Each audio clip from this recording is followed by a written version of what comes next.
Friends, ఈరోజు మనము fish fry ఎలా చేసుకోవాలో చూద్దాం. దానికోసం ముందుగా కార్న్ఫ్లోర్ 2 టేబుల్ స్పూన్, శనగపిండి 1 టేబుల్ స్పూన్, ధనియాల పొడి 1 table spoon, garam masala 1/2 table spoon, కారం పొడి 1 టేబుల్ స్పూన్, సాల్ట్ రుచికి సరిపడా, ఆయిల్ 2 టేబుల్ స్పూన్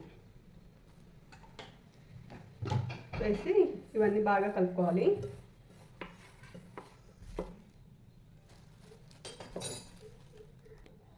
ఇలా కలిపి పెట్టుకున్న పిండిలో చేప ముక్కలను వేసి ఇలా ఉంచుకొని పిండి ముక్కలకు పట్టేటట్టు కలుపుకోవాలి. ఇలా చేయడం చాలా ఈజీ పద్ధతి. చేతగానోళ్ళు కూడా ఇట్లయితే బాగా చేసుకోవచ్చు. స్టవ్ మీద ఆయిల్ పెట్టుకొని ఆయిల్ బాగా హీట్ అయ్యాక ముందుగా అది కలిపి పెట్టుకున్న ముక్కలు ఆయిల్లో వేయించుకోవాలి.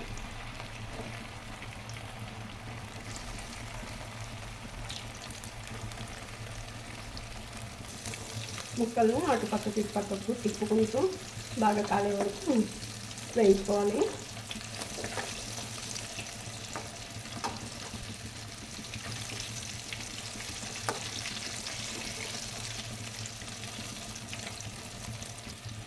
ముక్కలు ఎర్రగా కాగిన తర్వాత తీసుకోవాలి.